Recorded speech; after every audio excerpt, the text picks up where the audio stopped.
ॐ विश्वं दर्पणदृश्यमाननगरी तुल्यन्निजान्तर्गतं पश्यन्नात्मनि मायया बहिरिवोद्भूतं यथा निद्रया यस्साक्षात् कुरुते प्रबोधसमये स्वात्मानमेवाद्वयं तस्मै श्रीगुरुमूर्तये नमः श्रीदक्षिणामूर्तये बीजस्यान्तरिवाङ्कुरो जगदिदं प्राङ्निर्विकल्पं पुनः मायाकल्पितदेशकालकलना वैचित्र्यचित्रीकृतम्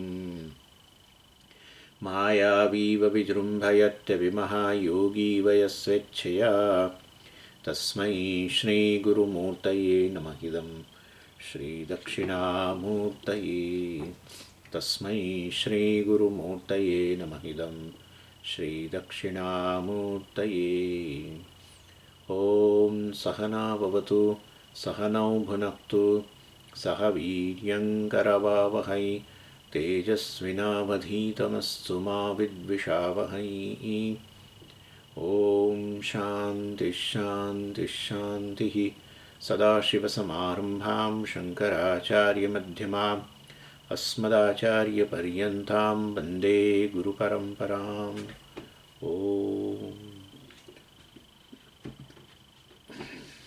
65मो श्लोक अंतर्मुखो य आनन्दं मयो ब्रह्मसुखं तदा भुङ्क्ते चिद्बिम्बयुक्ताभिः अज्ञानोत्पन्नवृत्तिभिः 66 अज्ञानवृत्तयः सूक्ष्माः विस्पष्टा बुद्धिवृत्तयः इति वेदान्तसिद्धान्तपारगा प्रवदन्ति એટલે વ્યક્તિ સુવા જાય ને પહેલાં એની બધી બુદ્ધિવૃત્તિઓ એના અંતઃકરણમાં જે બધી વૃત્તિ છે એ બીજો બધો વ્યવહાર છોડી દે બહારનો. સુવા જાય એટલે પેલું પલંગમાં જઈની વાત કરતો બિલકુલ એને ઊંઘ આવે એની બરાબર પૂર્વક્ષણમાં બધી બાહ્ય વિષયાકાર વૃત્તિઓ છૂટી જાય. ત્યારે હજુ અંતઃકરણ તો જાગ્રત છે જ, વિલીન ક્યાં થયું છે? નહીં તો વિલીન થયું તો ઊંઘ જ આવી ગઈ કહેવાય. પણ આ તો એના પૂર્વની ક્ષણ છે એટલે અંતઃકરણ જાગ્રત છે, પણ એ બુદ્ધિવૃત્તિ કે અંતઃકરણ વૃત્તિમાં હવે બાહ્ય વિષયો નથી. ત્યારે વાસ્તવની અંદર જાણે કે આ વૃત્તિમાં કેવળ આત્માભિમુખ છે એવું જ થયું ને. બે જ વસ્તુ છે, અનાત્મા. પણ અનાત્મ વિષયના આકારની વૃત્તિઓ છૂટી ગઈ તો પછી આત્મા વિષય છે. અર્થાત આપણે કહીએ કે આત્મા જે આનંદ સ્વરૂપ છે એમાં સ્પષ્ટ પ્રતિબિંબ થઈ રહ્યો છે. આ બધી વસ્તુને જુઓ, આનંદની વસ્તુ જે છે ને એ આનંદના અનુભવને આચાર્યો જુદી રીતે કહે. હું મારી જાત સાથે છું આવું બધું કહે. એક જ વસ્તુ છે આ છેવટે. અર્થાત અહંકાર જે છે એ જાણે કે પોતાના એટલે આત્મા જે એનું સ્વરૂપ છે અહંકારનું એમાં જાણે કે અત્યારે સ્થિત થયેલો છે. એ અહંકાર કોઈ બાહ્ય વિષયોને પ્રકાશિત કરતો નથી. પ્રમાતા કોઈ બાહ્ય પ્રમેય જે છે એ પ્રમેયને પ્રકાશિત કરતો નથી. એ વાસ્તવમાં અત્યારે પોતાની જાત સાથે જેમ પણ કહી શકું. અથવા અંતઃકરણની અંદર અત્યારે અંતઃકરણ જાગ્રત છે એટલે શું? અહંકાર જાગ્રત છે, બરાબર. સમજીએ, અંતઃકરણ જાગ્રત એટલે અહંકાર કેવી રીતે? અહંકાર ચેતન છે, અંતઃકરણ જળ છે. પણ અંતઃકરણ ક્યારેય જાગ્રત અંતઃકરણ જે હોય એ જાગ્રત અંતઃકરણનો અર્થ જ અંતઃકરણની અંદર અત્યારે ચૈતન્ય પ્રતિબિંબિત થયો છે. આ સમજો, આ બધી આ વસ્તુઓ અતિ મહત્ત્વની છે. આ બધી કદી આ બધી ચર્ચાઓ જુદી થતી નથી. આ કોઈ કારણસર તમારા અને મારા બંનેના પુણ્યને કારણે આ બધી ચર્ચાઓ છે. એટલે અંતઃકરણ જે છે વાસ્તવની અંદર જાગ્રત છે, પરંતુ બાહ્ય વિષયો નથી. અર્થાત બહિર્મુખ નથી. સમજો, અંતર્મુખતામાં સુખ છે અને આ બધી વસ્તુઓ અહીંયા રહેલી છે. અર્થાત આત્માને વિષય કરે. જાગ્રત છે તો પછી કોઈક તો વિષય હોવો જોઈએ ને. અહંકાર જે છે એ અત્યારે પોતાની જાત સાથે છે, આત્મા સાથે છે. એટલે એવું કહી શકાય કે આ જે અહમ વૃત્તિ જે છે, આ જે અંતઃકરણ અત્યારે ચૈતન્યથી યુક્ત, ચિદાભાસથી યુક્ત જે છે, જેને આપણે અહંકાર કહીએ છીએ, એ અહંકારમાં આ જે અહમ વૃત્તિ છે એ અહમ વૃત્તિની અંદર આત્મા સ્પષ્ટ પ્રતિબિંબિત થઈ રહ્યો છે. એટલે જાણે કે આનંદ નો અનુભવ કરી રહ્યો છે, પૂર્ણતા. પૂર્ણતાને જ આત્માને જ જાણે વિષય બનાવી દીધો છે આ વૃત્તિ, અહમ વૃત્તિને. એને જ આત્મનિષ્ઠતા કહેવાય. પણ આ તો અનુભવની દ્રષ્ટિએ છે. જ્ઞાન પ્રાપ્ત કરીને આત્મનિષ્ઠ બનવું એ જુદી વસ્તુ છે. અહમ બ્રહ્માસ્મિ કહીએ જ છે ને, બ્રહ્માકાર વૃત્તિ. બસ એટલે આ જ અત્યારે અનુભવથી, પરંતુ અજ્ઞાન તો રહેલું જ છે ને. એટલે એની ચાલો, એટલે આ વાસ્તવમાં આ જે વૃત્તિમાં સુખના સંસ્કાર, કારણ કે સુખનો અનુભવ અત્યારે થઈ રહ્યો છે ઊંઘવાની બરાબર પૂર્વક્ષણમાં, અને એ સુખના સંસ્કાર સાથે જ અજ્ઞાનમાં લીન થાય, એટલે કે વિલીન થઈ ગયું આ અહંકાર. હવે અથવા આ બુદ્ધિવૃત્તિ કહો, આ બુદ્ધિવૃત્તિ સુખના સંસ્કાર સાથે જ લીન થઈ. શેમાં? ઊંઘમાં. એટલે આનંદમય જે છે આ બધા સુખના સંસ્કારો વાળો જે છે એ આ રીતે અજ્ઞાનમાં લીન થયો. અથવા તમે કહો કે વિજ્ઞાનમય જે છે, પ્રમાતા જે છે, અને મનોમય છે, પ્રમાણ જે છે, બંને અત્યારે આ રીતે સુખના સંસ્કાર સાથે લીન થયા અને આ આનંદનો અનુભવ કરે, માટે આનંદમય છે. એ વિજ્ઞાનમય જ આ રીતે વિલીન અવસ્થાની અંદર આનંદમય કહેવાય. એટલે અને અહીંયા તો હવે બાહ્ય વિષયનો કોઈ આનંદ છે જ નહીં, બાહ્ય વિષયનો સંપર્ક જ નહોતો. તો પછી આનંદનો બીજો વિષય, આનંદનો સોર્સ કયો? આત્મા. એટલે વાસ્તવની અંદર આનંદ જે આનંદનો ઉપભોગ કરે છે, બ્રહ્માનંદનો જ આનંદનો જ અનુભવ કરે છે. બ્રહ્માનંદનો જ આનંદનો એટલે બ્રહ્માનંદનો જ અનુભવ કરે છે. પરંતુ પેલી અવિદ્યાવૃત્તિથી ગ્રહણ થયેલી અવિદ્યા તો રહેલી જ છે ને, અને એને કારણે આપણે એને આનંદમય કહીએ છીએ. આ વિજ્ઞાનમય જે આ વિલીન અવસ્થામાં આવ્યો એ અજ્ઞાનથી ઉપહિત છે, અજ્ઞાન વૃત્તિવાળો છે, અજ્ઞાન વૃત્તિથી ગ્રહણ થયેલો છે, માટે એને આ આનંદમય કહો. એટલે એનો અર્થ એવો થયો કે આનંદમય જે છે કેવળ ભોગતા જ છે, કરતા તો છે જ નહીં અત્યારે, નેચરલી ભોગ જ કરે છે ને. એટલે આનંદમયને જ ભોગતા કહેવામાં આવે છે. વિજ્ઞાનમય તો હવે કરતા, પણ તો એના માટે અંતઃકરણ જાગ્રત જોઈએ ને. અંતઃકરણ જાગ્રત જોઈએ ત્યારે એ વિજ્ઞાનમય હોય ને ત્યારે એને આપણે કરતા કહીએ.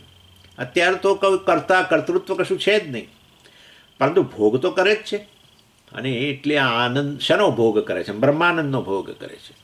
એટલે સુષુપ્તિની અંદર ત્રિપુટી જે હોય ને એને આનંદમય જે છે એમ કહ્યો, અથવા તો એને ભોગતા કહ્યો. અને ભોગ્ય વિષય કોણ? બ્રહ્માનંદ. અને કઈ વૃત્તિ દ્વારા? અવિદ્યાવૃત્તિ વગેરે દ્વારા. અવિદ્યાવૃત્તિ છે, કારણ કે ભોગ કરો એટલે કે ભોગનો અનુભવ કરો, તો પછી વૃત્તિ તો જોઈએ જ ને. વૃત્તિ વગર કેવી રીતે અનુભવ થાય? તો પછી તમે કહો છો કે આનંદનો ઉપભોગ કરે છે, તો પછી વૃત્તિ તો હોવી જ જોઈએ સુષુપ્તિમાં. એટલે કહ્યું કે અજ્ઞાન વૃત્તિ વગેરે દ્વારા ઉપભોગ. એટલે આ રીતે, એટલે વાસ્તવની અંદર આપણે કહીએ કે આ જો બ્રહ્માનંદનો અનુભવ કરતો હોય તો બ્રહ્માનંદ એ બ્રહ્મ જ બની ગયો કહો ને? ના, પણ તો અજ્ઞાન ઉપાધિવાળો છે ને ભાઈ. એટલે વિજ્ઞાનમય જે હતો ઉપાધિવાળો જ છે ને વિજ્ઞાનમય. અંતઃકરણ ઉપાધિવાળો, એ અંતઃકરણ વિલીન અવસ્થામાં રહેલી ઉપાધિવાળો છે હજુ, એટલે જીવ જ છે. ઉપાધિવાળો હોય જીવ, ઉપાધિ વગરનો હોય એનું નામ બ્રહ્મ. બ્રહ્મ જ ઉપાધિ સહિત જીવ કહેવાય ને, બીજું શું? બ્રહ્મ નિરુપાધિક હોય એને બ્રહ્મ કહીએ, નિરુપાધિક. અર્થાત તો કેવી રીતે ઉપાધિઓ જતી રહે? ઉપાધિઓ જાય જ ને, કારણ કે ઉપાધિઓ મિથ્યા છે એ વસ્તુ સમજાય તો જાગ્રત અવસ્થામાં, ત્યારે હું નિરુપાધિક બનું. આ બધી ચર્ચા એટલે એનીવે, એટલે આ સમજો. ન સમજણ પડે તો લખી રાખો, પછી આપણે પ્રશ્ન માટે એક દિવસ એકાદ વાર રાખીશું કોઈ સેશન. એટલે વિજ્ઞાનમયની ઉપાધિ જે છે અત્યારે, જેમ પેલી અંતઃકરણ જાગ્રત હોય ત્યારે તો હું કરતા છું, ભોગતા છું, અને અર્થાત હું એક વ્યક્તિ છું એ પ્રકારનું જાણે કે અહંકાર ઘનીભૂત હોય. પરંતુ અત્યારે જાણે પેલો ઘી પેલું પીગળી ગયું હોય, એવી રીતે આ વિજ્ઞાનમાં જાણે પીગળી ગયો, ઘનીભૂત નથી, વિલીન અવસ્થા આવી ગઈ. અને એટલે છે તો પણ વિજ્ઞાનમય જ આ રીતે, મતલબ ઉપાધિવાળો જ છે ને, અંતઃકરણ ઉપાધિવાળો જ છે ને હજુ એ વિલીન અવસ્થામાં. અને માટે હજુ એને આપણે આનંદમય કહીએ છીએ, ભોગતા કહીએ છીએ, અહંકાર કહીએ છીએ, પરંતુ વિલીન અવસ્થામાં. એટલે ભલે બ્રહ્માનંદનો અનુભવ કરતો હોય, બ્રહ્માનંદ સાથે જાણે એક બન્યો, પણ એક બનવા છતાંય પેલી ઉપાધિ તો રહેલી છે ને.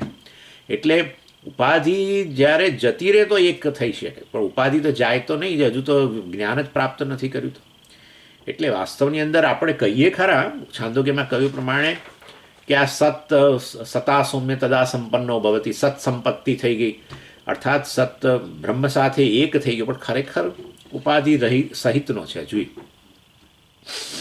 આના માટે તો જ્ઞાન પ્રાપ્ત કરવું પડે. કે હું ખરેખર અંતઃકરણથી રહિત છું, અંતઃકરણ મિથ્યા છે, અંતઃકરણ મારો જ દેખાવ છે, અહંકાર મારો દેખાવ છે, વાસ્તવમાં હું બ્રહ્મ છું, એવું જ્ઞાન પ્રાપ્ત કરો તો તમે નિરુપાધિક છો એવું જાણો તો તમે જાગ્રત કાળે જ સત્સંપત્તિ થઈ ગયા. આ તો અનુભવ છે. સુષુપ્તિ તો એ જ્ઞાન નથી. સુષુપ્તિમાં તો આવો અનુભવ થાય છે, જાણે કે આમ તમે આ બ્રહ્માનંદનો ભોગ કર્યા છો અજ્ઞાન વૃત્તિ વગેરે દ્વારા, પરંતુ છે તો જો અંતઃકરણ ઉપાધિવાળો જ અત્યારે વિલીન અવસ્થા થયેલી છે. વિજ્ઞાનમય જ અત્યારે આનંદમય બનેલો છે અને આનંદમય કહેવા પાછળનો આશય આનંદનો ઉપભોગ કરી રહ્યો છે, અથવા તો એ વાસ્તવમાં વિજ્ઞાનમય જ સુખની મતલબ સુષુપ્તિની પૂર્વ ક્ષણે આ રીતે સુખ આત્માકાર વિષય આત્મા વિષય જાણે કે હોય એ રીતે વાસ્તવમાં આ રીતે વિલીન પામેલો છે, સુખ વૃત્તિ સાથે વિલીન પામેલો છે. સુખની આમ તમે સૂઈ જાઓ એ પહેલાંની પૂર્વ ક્ષણની અંદર વૃત્તિઓમાં બીજો કોઈ વિષય નથી. વૃત્તિમાં કેવલ જે અંતઃકરણ જાગ્રત છે એની અંદર વૃત્તિનો વિષય કેવળ અહમ જ છે, અને અહમ વાસ્તવમાં અર્થાત બ્રહ્મ છે અને આનંદનો પ્રતિબિંબિત વાળું અંતઃકરણ છે. એટલે વાસ્તવમાં આ રીતે, અને એ માટે પછી સુષુપ્તિની અંદર એને આનંદમય કહો અને બ્રહ્માનંદનો ઉપભોગ કરે છે, અજ્ઞાન વૃત્તિ દ્વારા ઉપભોગ કરે છે. એટલે આ રીતે ત્યાં ત્રિપુટી છે, પરંતુ આ પ્રકારની ત્રિપુટી છે જેમાં સભાનતા નથી. અને અજ્ઞાન વૃત્તિભિહિ કહ્યું એટલે અજ્ઞાન વૃત્તિભિહિ એટલે વાસ્તવમાં અજ્ઞાનની અનેક વૃત્તિઓ આપણે વાત કરી, સાક્ષીના આકારની વૃત્તિ, સુખના આકારની વૃત્તિ, અજ્ઞાનના આકારની વૃત્તિ, અને માટે અજ્ઞાન વૃત્તિભિહિ વગેરે કરવી. અને બધી વૃત્તિ હોય એટલે પછી ચિત્તબિંબ ચિદાભાસથી યુક્ત જ હોય અથવા ચેતનના પ્રતિબિંબથી યુક્ત હોય. અને કહે ચેતન પરમાત્માનું જાણે પ્રતિબિંબ પડી રહ્યું છે અને માટે આનંદનો અનુભવ થઈ રહ્યો છે. એટલે અજ્ઞાન વૃત્તિઓ દ્વારા સુખનો ઉપભોગ કરે છે એવું કહેવાય. એનીવે પછી શંકા થઈ કે વાસ્તવમાં અજ્ઞાનની વૃત્તિઓની અંદર આવું ચૈતન્ય પ્રતિબિંબિત થતું હોય ને આનંદનો અનુભવ થઈ રહ્યો હોય. સમજ વૃત્તિમાં તો આ હંમેશા ચૈતન્યનું ચિદાભાસથી જ યુક્ત હોય ને. આ પણ પછી વૃત્તિ વાસ્તવની અંદર અહમાકારની ન હોય પણ વૃત્તિ વિષયાકારની હોય ને પછી એ ચિત્ત પ્રતિબિંબથી યુક્ત થયેલો અહંકાર એને પ્રકાશિત કરે, એને કારણે વિષયનું જ્ઞાન થાય. પણ અત્યારે તો હવે બીજી વૃત્તિનો કોઈ વિષય જ નથી. સુવા ગયો ત્યારે ને ઊંઘ આવી એના બરાબર પૂર્વક્ષણમાં, ત્યારે વૃત્તિનો કોઈ બાહ્ય વિષય રહ્યો નથી. અનાત્મ વિષય છે જ નહીં, વૃત્તિનો વિષય આત્મા જ છે. અને માટે સુખાકાર વૃત્તિ છે. અને આ રીતે તો પછી સભાનતા હોવી જોઈએ ને. હવે ઊંઘમાં ગયો તો જેમ અત્યારે કે આપણે જાગ્રત કાળે કોઈ આનંદનો અનુભવ કરીએ છીએ, સુખાકાર વૃત્તિ ઉત્પન્ન થાય છે તો આપણને સભાનતા છે ને કે હું આનંદમાં છું. તેવી એ વખતે ઊંઘમાં કેમ સભાનતા નથી હોતી? આનંદનો અનુભવ કરતો હોય તો પછી એને અને વૃત્તિઓ રહેલી હોય તો પછી એને સભાનતા હોવી જોઈએ ને કે હું અત્યારે આનંદનો અનુભવ કરી રહ્યો છું, મારા સ્વરૂપનો મારું જે સ્વરૂપ છે આનંદ સ્વરૂપ એનો જ ઉપભોગ કરી રહ્યો છે એવું તો હોવું જોઈએ ને. જેમ જાગ્રત કાળે તમે આનંદનો અનુભવ કરો તો તમને કેવી વૃત્તિ હોય છે કે આ વસ્તુ હું ભોગવી રહ્યો છું ને અત્યારે મને બહુ જ આનંદ છે. કેવી સભાનતા છે ને એવા ઊંઘમાં કેમ એવી સભાનતા નથી આનંદનો અનુભવ કરતો હોઉં તો? એવો પ્રશ્ન થયો. એટલે એના સમાધાનની અંદર 66મા શ્લોકમાં કહ્યું કે ભાઈ અજ્ઞાનની વૃત્તિઓ છે ને બધી સૂક્ષ્મ હોય છે, એટલે એમાં સ્પષ્ટ જ્ઞાન ન હોય. જે સાધનથી આપણે બ્રહ્મનો આનંદ લઈ રહ્યા છીએ એ સાધન સુષુપ્તિમાં સૂક્ષ્મ છે. એટલે જેનાથી સ્પષ્ટતા આવે એ બુદ્ધિ છે, એ બુદ્ધિ વિલીન અવસ્થામાં છે અને માટે ત્યાં સ્પષ્ટતા નથી. જાગ્રત કાળે બુદ્ધિ હાજર છે માટે બુદ્ધિ વૃત્તિઓ બધી સ્પષ્ટ છે. એટલે એ સુખાકાર વૃત્તિ હોય તો તમને સભાનતા પણ છે.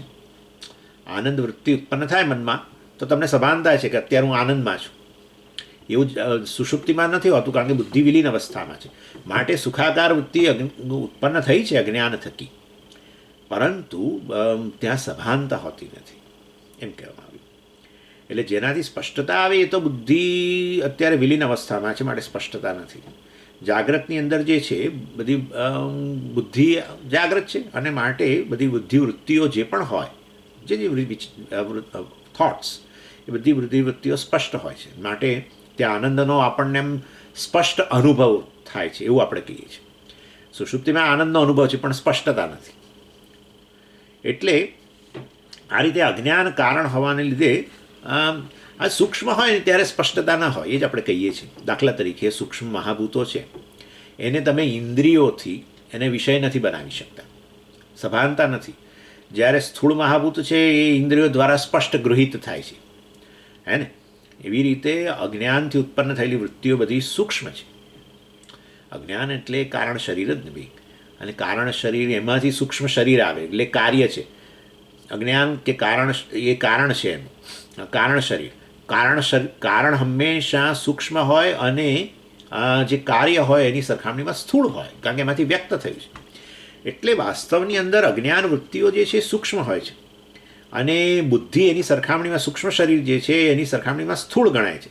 માટે અજ્ઞાનથી જે વૃત્તિઓ ઉત્પન્ન થાય એમાં આપણને સ્પષ્ટ ભાન નથી હોતું, સ્પષ્ટતા સભાનતા નથી હોતી કે અત્યારે હું આનંદનો અનુભવ કરું છું, એવું કોઈ પણ ઊંઘ લેનાર વ્યક્તિને આવી સ્પષ્ટતા નથી હોતી.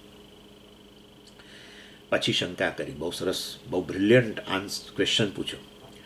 કહ્યું કે વાસ્તવમાં જાગ્રત કાળે પણ અજ્ઞાનમાંથી વૃત્તિઓ ઉત્પન્ન થાય છે, અને ત્યાં તોય સ્પષ્ટતા હોય છે.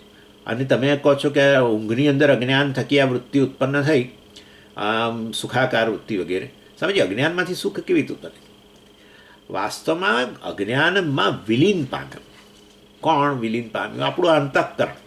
અંતઃકરણ વિલીન અવસ્થામાં આવ્યું ને, અને ત્યારે એમાં પેલી સુખાકાર વૃત્તિ છે ને, બીજો કોઈ બાહ્ય વિષય નથી. અને માટે એ સુવા ગયા પહેલાં વાસ્તવની અંદર કેવો હતો? હું એટલે બુદ્ધિવૃત્તિ જાગ્રત હતી, પણ એમાં અહમ જ વિષય હતો, બીજો બાહ્ય કોઈ વિષય હતો જ નહીં ને. બાહ્ય વિષય તો ઊંઘ જ નથી આવી, એમ જ માનાય.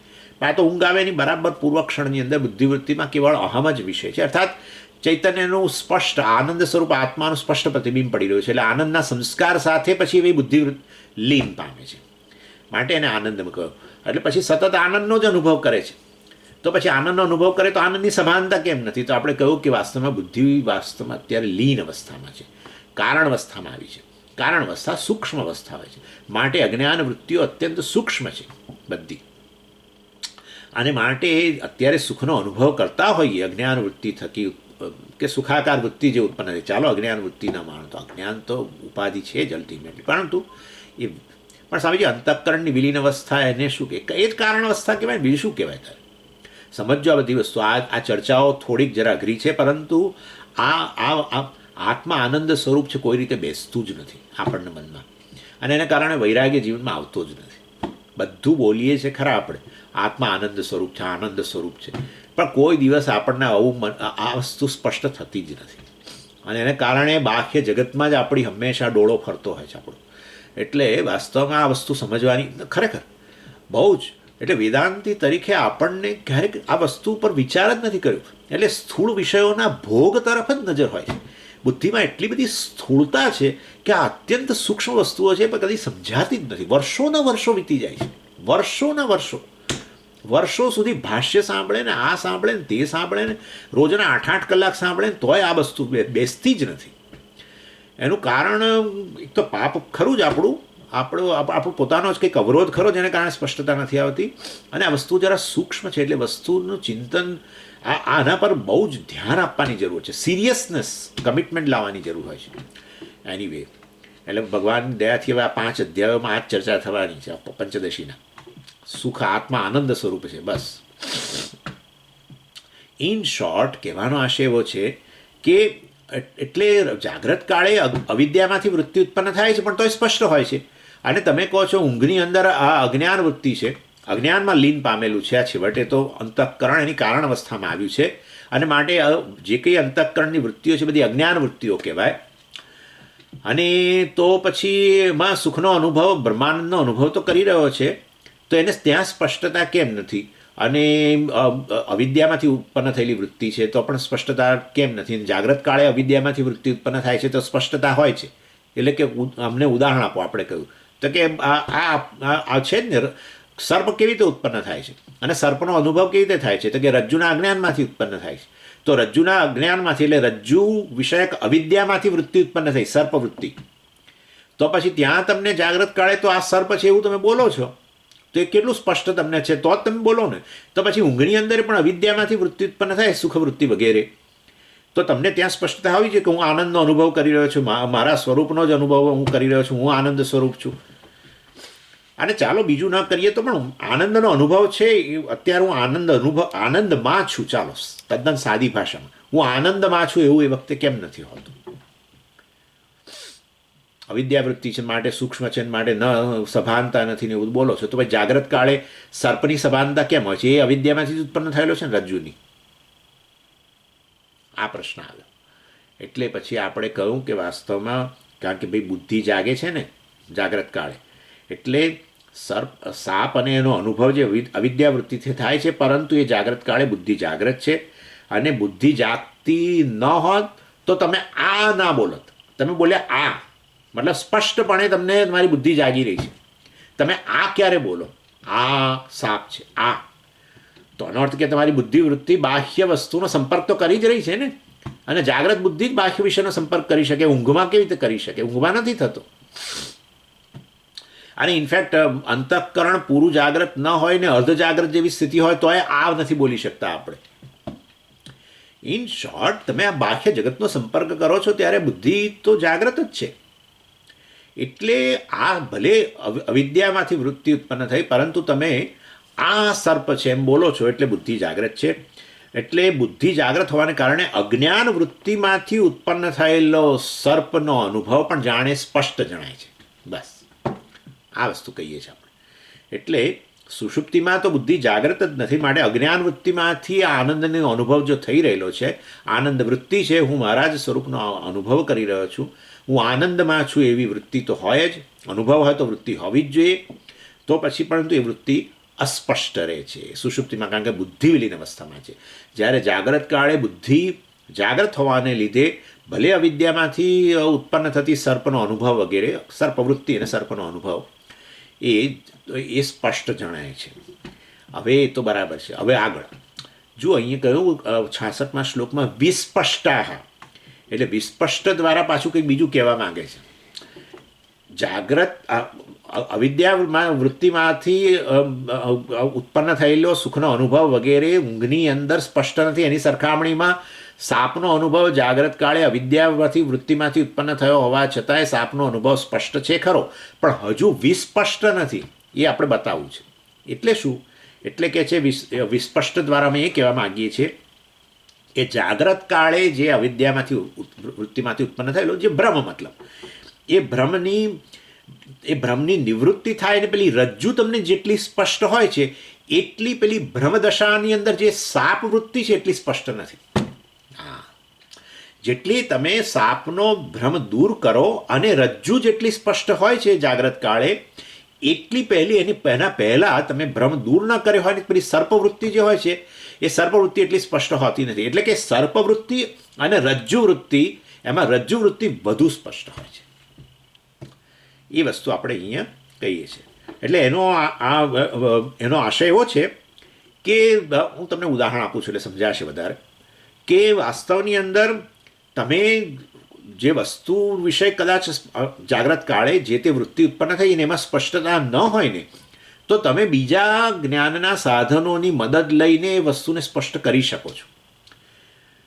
જેમ કે દાખલા તરીકે તમે આ સિઝન છે અત્યારે આપણે ઉનાળાની અંદર કેરીની સિઝન, બરાબર? અને કેરી પેલા આંબા ઉપર લટકતી હોય અને તમે કેરીને જોઈ, બરાબર? હવે અત્યારે બુદ્ધિ જાગ્રત છે અને એના કારણે એના આકારની વૃત્તિ ઉત્પન્ન થઈ. કેરીની વૃત્તિ તો ઉત્પન્ન થઈ, તમને સ્પષ્ટ છે એવું કહો જ તમે, પરંતુ એ કેરી પાકી છે કે નહીં એના માટે તમે શું કરશો? એટલે તમે હાથમાં દાખલા કે અડી શકતા હો તો તમે આંખથી તો કેરીના આકારની વૃત્તિ ઉત્પન્ન થઈ, આમ વૃત્તિ ઉત્પન્ન થઈ, પરંતુ એ ખરેખર પાકી છે કે નહીં એ જાણવા માટે વળી એને સ્પર્શ કરશો, કાં તો સૂંઘશો. આ બીજા જ્ઞાનના સાધનો ઉપયોગ કરીને તમે એ કેરી વિષયક જે જ્ઞાન ઉત્પન્ન થયું છે એને તમે બિલકુલ સ્પષ્ટ કરી શકો છો. અનેક પાસા કેરીના જે છે એનો જુદા જુદા જ્ઞાનના સાધનોનો ઉપયોગ કરીને તમે સ્પષ્ટ કરી શકો. એવી વસ્તુ રજ્જુમાં જ્યારે સાપ જોવો ત્યારે તમે એને આવી રીતે જુદા જુદા જ્ઞાનના સાધનોથી તમે એ સાપ છે એવું એવી તમે નક્કી નહીં કરી શકો. હા, તમે ચાલો હવે મને સાપ તો દેખાયો, પણ ચાલો હવે હું એને જઈને અડું વગેરે, અડવા જશો તો સાપ જ નહીં રહે ને સાપનું જ્ઞાનની ક્યાં વાત છે? એનીવે, એટલે તમે નજીક જઈને કદાચ એને અડવાનો પ્રયત્ન કરો, જેવી રીતે કેરીને અડીને તમને પેલું સ્પષ્ટતા થઈ ગઈ કે ઓહો આ પાકી નથી કે પાકી છે કે વગેરે, એવું તમે અહીંયા સર્પ વિષયક સ્પષ્ટતા તમે નહીં લાવી શકો બીજા બધા જ્ઞાનના સાધનોનો ઉપયોગ કરી. ભલે તમે જાણે કે આંખથી જોયું હોય એવું તમને લાગે આ સાપ છે એવું. એટલે એટલે ઘણીવાર આપણે અવાજ કરીએ છીએ. આમ શું કરે લોકો, આમ સાપ દેખાય નહીં એટલે મતલબ કે આ રજ્જુ પરનો સાપ તો આમ પેલા પગ પછાડે, આમ પગ પછાડે એટલે કે જો આપણે આમ પગ પછાડીએ તો એ હમણાં હાલશે અને પછી જતો રહેશે કે કંઈક કરશે, પરંતુ એ હાલ્યો નહીં તો એ સાપ નથી એવું હજુ તોય સ્પષ્ટતા નથી આવતી. હા, સંદેહ તો રહે છે જ. એટલે કેરી વિષયક જે તમને જે સંદેહ હતો એ તમે જ્ઞાનના બીજા સાધનો સ્પર્શ અથવા તો નાસિકાનો ઉપયોગ કરીને તમે સ્પષ્ટતા લાવી શક્યા. એવી સ્પષ્ટતા તમે સર્પ વિષયક નથી લાવી શકતા. ઇનફેક્ટ તમે બીજા જ્ઞાનના સાધનોનો ઉપયોગ કરીને અથવા અડવા ગયા કે અડ્યા સમજો તો સાપ જ નહીં રહે. સમજી ગયા? એટલે વાસ્તવની અંદર રજ્જુ વૃત્તિ જેટલી સ્પષ્ટ હોય પણ સર્પવૃત્તિ એટલી સ્પષ્ટ નથી હોતી જાગ્રત કાળે, કારણ કે વિદ્યામાંથી ઉત્પન્ન થયેલી છે. અથવા તો પછી તમને જે કંઈક દેખાય એ વસ્તુ વિશે કંઈ પણ સંદેહ હોય તો તમે બીજા જ્ઞાનના સાધનો, આંખ ઉપરાંતના જ્ઞાનના સાધનો, સ્પર્શ કે નાસિકા કે કંઈ પણ એનો ઉપયોગ કરીને તમે વાસ્તવમાં એને સ્પષ્ટ કરી શકો છો. એવી રીતે આ સાપ છે એવો તમને જાણે દેખાયું, પરંતુ તમે બીજા જ્ઞાનના સાધનો, ચાલો હું નજીક જઈને એને સૂંઘું અથવા અડું એટલે ખબર પડી જાય અને સાપનું મને સાચે સાચ જ્ઞાન થઈ જાય, એવું હોતું નથી.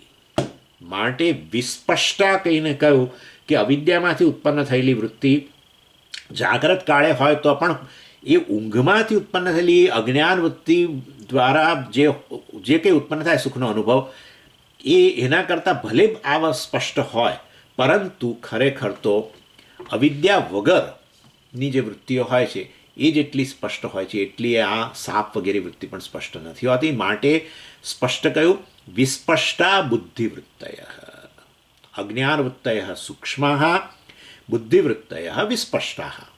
બુદ્ધિવૃત્તિઓ, બુદ્ધિ જ્યારે જાગ્રત હોય અને જે વૃત્તિઓ ઉત્પન્ન થાય એટલે અત્યારે તમને જોઈ રહ્યા છો ને એ જેટલું સ્પષ્ટ હોય એટલું વાસ્તવમાં જાગ્રત કાળે પણ અવિદ્યામાંથી જે ઉત્પન્ન થયેલું હોય ભ્રમ, મતલબ એ ભ્રમને તમે નક્કી કરવા માટે બીજા જેવા જ્ઞાનના સાધનો વાપરો એની સાથે ભ્રમ જ જતો રહે.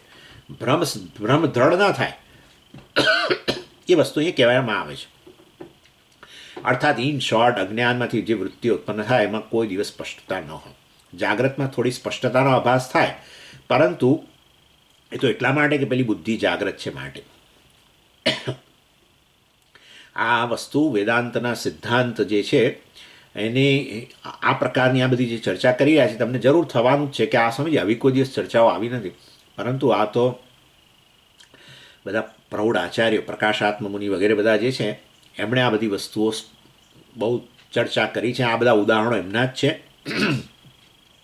અને આ બધા દ્વારા એ સિદ્ધ કરવા માગે છે કે સુષુપ્તિમાં જે આનંદનો અનુભવ હોય છે એ એટલો સ્પષ્ટ નથી હોતો, એમાં એટલી સભાનતા નથી હોતી. જાગ્રત કાળે જે આનંદ વૃત્તિ ઉત્પન્ન થાય અને જાગ્રત કાળે પણ આનંદ વૃત્તિ સમજ, પણ એ તો પેલો વિષયાકાર વૃત્તિ હોય છે. ભલે ને વિષયાકાર વૃત્તિ હોય, સાચે સાચ તો આનંદ જ્યારે થાય છે ને ત્યારે પેલો વિષય છૂટી જ ગયો છે, મન અંતર્મુખ જ બન્યું હોય છે. એટલે એ જ સ્થિતિ છે, પરંતુ જાગ્રત કાળે સ્પષ્ટ હોય છે. એટલે જાગ્રત કાળે આપણે આ જ કહીએ છીએ હંમેશા કે આપણું અંતઃકરણ હવે બહિર્મુક્તા છૂટી ગઈ. કારણ પેલો કામનાનો વિષય હતો એટલે પેલી બહિર્મુક્તા હતી. વિષય આવ્યો, દાખલા તરીકે વિષય આવ્યો એટલે પેલી બહિર્મુક્તા છૂટી ગઈ. અને ત્યારે વાસ્તવમાં એ જ અંતઃકરણ ત્યારે જે જાગ્રત અવસ્થામાં છે એમાં આત્માનું સ્પષ્ટ પ્રતિબિંબ પડ્યું એમ આપણે કહીએ છીએ. એટલે વિષય સુખે છે વટે આત્મસુખ જ છે. કારણ કે જો વિષયમાં સુખ હોય તો પછી સુખ આત્માનું લક્ષણ ન બને, આનંદ આત્માનું લક્ષણ ન બને. લક્ષણ એને જ કહેવાય કે જે તે વસ્તુ સાથે જ સંકળાય, બીજા સાથે ન સંકળાય. હવે દાખલા તરીકે હું કહું કે ચૈતન્ય જે છે એ ચૈતન્ય જીવનો સ્વરૂપ છે, અર્થાત મતલબ કે ચાલો જીવે ચેતન છે અને બ્રહ્મ પણ ચૈતન્ય છે, આવું ન હોય. વાસ્તવમાં જીવ જે ચેતન જણાય છે કારણ કે જીવ મૂળ બ્રહ્મ છે, પણ અવિદ્યા ઉપાધિને કારણે બ્રહ્મ અત્યારે આ જીવના રૂપમાં ભાસે. ઇન શોર્ટ જે તે લક્ષણ, ડેફિનેશન હંમેશા યાદ રાખવું. વ્યાખ્યા જે કરો ને એ વ્યાખ્યા જે વ્યાખ્યે વસ્તુ હોય એનાથી અન્ય જગ્યાએ લાગુ ન પડે, એને જ વ્યાખ્યા કહેવાય. લક્ષણ હશે લક્ષણ, લક્ષણનું લક્ષણ એટલે વ્યાખ્યા. વ્યાખ્યાની વ્યાખ્યા આ છે કે વાસ્તવમાં એ અન્યને લાગુ ન પડે, કોઈ દિવસ અતિદેશ ન થાય, ક્યારેય ટૂંકું ન પડે, એટલે આપણે અહીંયા કહીએ કે વાસ્તવમાં આ શિરફ પાણ્યાદિમાન મનુષ્ય હૈ. આ જે છે મનુષ્યની વ્યાખ્યા શું? તો કે શિરફ પાણ્યાદિમાન, જે મસ્તક ધરાવે છે અને જે હાથ ધરાવે છે. મસ્તક અને હાથ ધરાવનાર જે છે એ મનુષ્ય છે. અને તમે જુઓ, આ કોઈને લાગુ નહીં પડે, ટ્રાય કરો. ના સમજીએ, ચિમ્પાન્જીને હાથ છે ને, એટલે બધા હા એ બધું પગ જ છે, એ તો હાથ તરીકે ઉપયોગ કરે છે. હા, આપણે જો કે હાથનો પગ તરીકે ઉપયોગ કરીએ એ જુદી વસ્તુ છે. આપણે હાથનો પગ તરીકે ઉપયોગ કરીએ છીએ ક્યારે? પેલો આપણો દીકરો હોય ને, એને આપણે બેસાડવો હોય ને, આપણે ખભા એટલે પેલા પીઠ પર ગોળો ચલ ગોળો એ ગોળો રમવા માટે તમે એ વાસ્તવમાં કરો, જુદી વસ્તુ. પણ જે હાથ કોઈ આનું નામ વ્યાખ્યા કે અન્ય કોઈને લાગુ ન પડે. એવી રીતે વાસ્તવની અંદર તમે કહો કે હા, જાગ્રત કાળે તો વિષયમાંથી સુખ આવે છે અને સુષુપ્તિ કાળે આત્મામાંથી સુખ આવે છે, એવું છે જ નહીં. પણ પેલી જાગ્રત કાળે પેલી બહિર્મુખતા છૂટી જાય ક્ષણ માટે, ત્યારે પાછો આપણે આપણી જાત સાથે હોઈએ. હા, અને ત્યારે વૃત્તિ જે અંતઃકરણ જાગ્રત છે, વૃત્તિ છે, એમાં કેવળ હું મારી જાત સાથે છું, અહંકાર મારી જાત સાથે છું એમ કહું, અથવા અહમ વૃત્તિ જે છે એમાં અત્યારે ચૈતન્યનું પ્રતિબિંબ પડે છે એમ કહું, અથવા તો અંતઃકરણ જે ચેતન તંતુ છે એમાં આત્માનું સ્પષ્ટ પ્રતિબિંબ પડે છે એમ કહું, એક જ વસ્તુ છે. અને ત્યારે પણ એમાં એ કેવી રીતે કહી શકાય કે એમાં આત્મા જ આ સુખ સ્વરૂપ? એ તમારી સુખની ક્ષણની અંદર તમને કોઈ મર્યાદા નથી લાગતી, ઉણપ નથી લાગતી. જો ઉણપની સભાનતા હોય તો તમને આનંદ નહીં થાય. હા, તો ઉણપ વગરનો કોણ છે? વિષય છે કે આત્મા છે? એ મને તમે કહો. ઉણપ વગરનો વિષય છે કે આત્મા છે? વિષય ખરેખર એવો છે, પૂર્ણ છે. વિષય તો વાસ્તવમાં મર્યાદિત છે, આ દેશમાં મર્યાદિત છે, કાળમાં મર્યાદિત છે, વસ્તુની દ્રષ્ટિએ મર્યાદિત છે, માટે તો એનો વિષય તરીકે અનુભવ થાય છે. જેનું તમે વિષયીકરણ કરી શકતા હો એ મર્યાદિત હોવો જ જોઈએ. હા, વિષય જે છે એ જ વાસ્તવમાં આનંદ સ્વરૂપ છે, અને માટે વિષય પૂર્ણ છે. મતલબ એને પૂર્ણતાનો અનુભવ છે કે નહીં તમને સુખની ક્ષણમાં? હા, તો તમે કોનું પ્રતિબિંબ છે ત્યાં? અંતઃકરણ જાગ્રત છે, વૃત્તિ છે, પણ એ આનંદ વૃત્તિમાં એ વાસ્તવમાં પૂર્ણ આત્માનું જ પ્રતિબિંબ જાણે થઈ રહ્યું છે. એમ માનો કે જાણે કે આ અંતઃકરણે આત્માને વિષય બનાવે, જાણે કે કેવું પડે. કારણ કે પેલું વિષય ખરેખર પેલું આમાં શું થાય છે કે અંતઃકરણ જાગ્રત હોય ને ત્યારે, એટલે જાગ્રત અવસ્થા એટલે શું?